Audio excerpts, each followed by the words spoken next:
Salutare! Eu sunt Diana. În copilărie, având o imaginație foarte bogată, am căutat de multe ori comori ascunse și m-am bucurat sincer la fiecare ciop de farfurie pe care l-am găsit, convinsă că sunt foarte aproape de marea descoperire. Comori însă nu am găsit, dar se pare că alții au fost mai norocoși decât mine.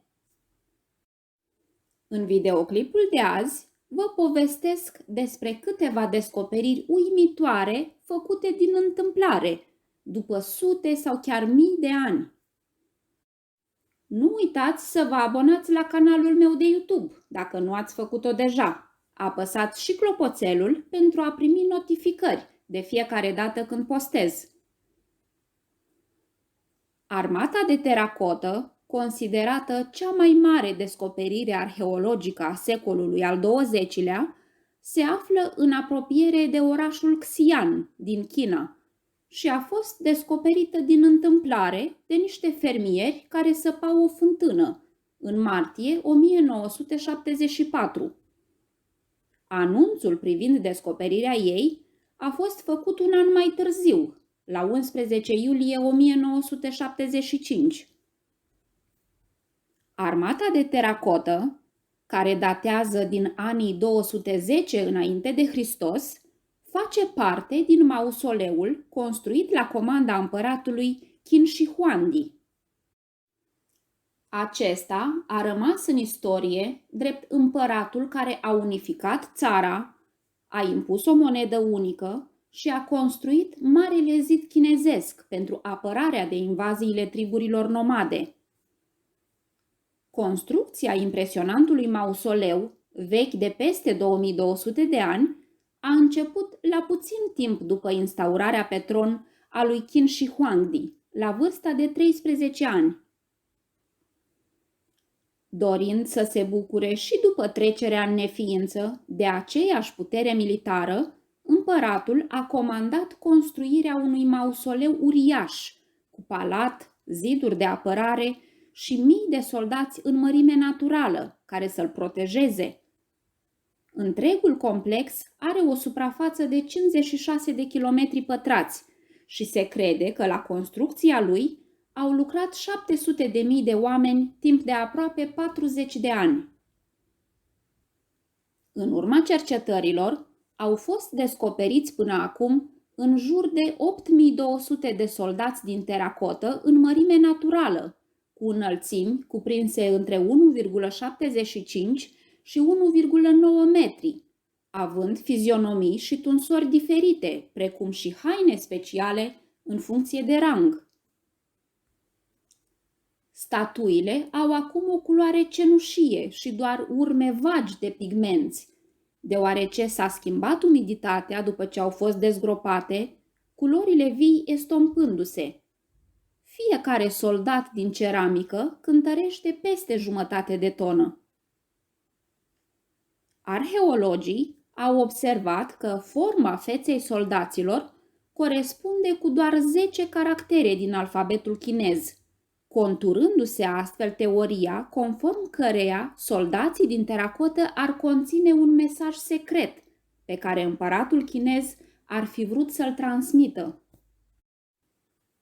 În mausoleu, pe lângă soldații din ceramică, au mai fost descoperiți și 670 de cai în mărime naturală, 130 de care, muzicieni, acrobați, concubine și aproximativ 40.000 de arme, printre care topoare, sulițe, arbalete.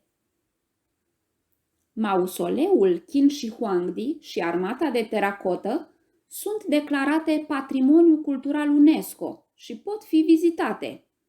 În prezent încă se fac cercetări și reconstituiri, după ce timp de peste 2000 de ani mausoleul a stat ascuns în pământ. Tot din întâmplare a fost descoperit în anul 2015 un oraș subteran în regiunea Capadocia, din estul Turciei.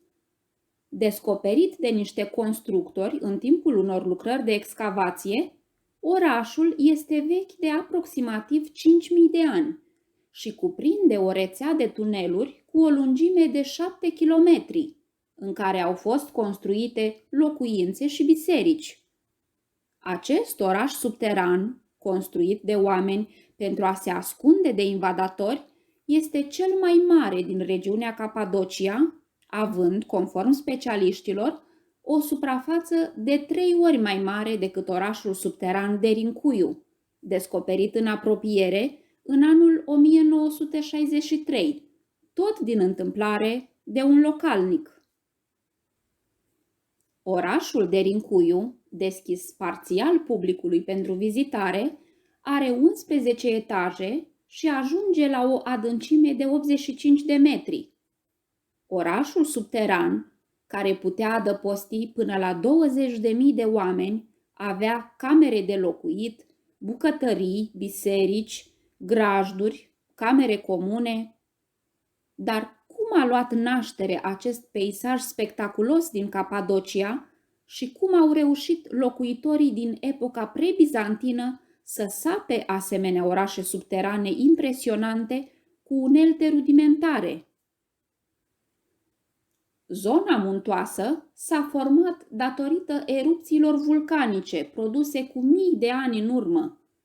Cu timpul, stratul superior al solului a fost erodat de ploi, vânt și nisip, formându-se aceste stânci spectaculoase.